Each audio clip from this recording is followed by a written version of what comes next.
Let me speak to Honorable Junet Mohamed, because the President is also speaking about how to enable Parliament to do its oversight role, saying that the ministers or the CSS will have an opportunity to come to the House should you review the standing orders.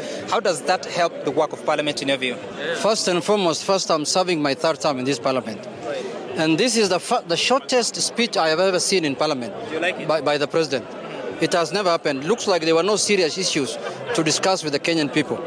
But more importantly, the President looked like somebody who's still in campaign mode, still campaigning, still talking about issues of hustlers, still talking about the issues of bottom-up in the judiciary, he's still talking about who was the opposition candidate and who was government candidate. Those are now things that are dead and buried.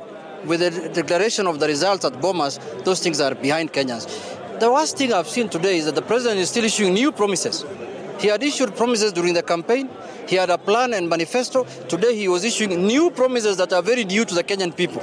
So I don't know, is it promises over promises over promises? What is so new for you? There are a lot of issues. Issues to deal with NSSF, the savings he's talking about. All those things should have been covered in his manifesto when he was campaigning. But more importantly also, he is cutting the current budget that we passed in April by 300 billion shillings. I hope when Treasury brings that supplementary budget to National Assembly, where I sit as the Chief Whip, I hope that they show us the items they're going to cut the budget from. Because we want to know where that money is going to be cut. You know, cutting a budget is cutting like your flesh.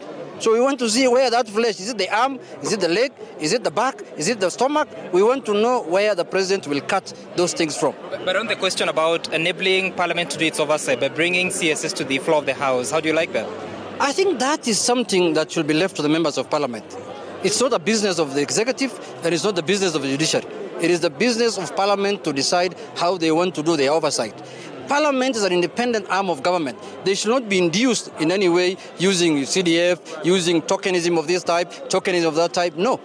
CDF has been there since immemorial. It was done through an act of Parliament and it is done through Parliament. So those are matters that should be left for Parliament to decide on their own. Okay. Not that the President should not use it as an inducement so that he can win the support of members of Parliament. Okay. That will not deter us from doing our oversight role as the opposition.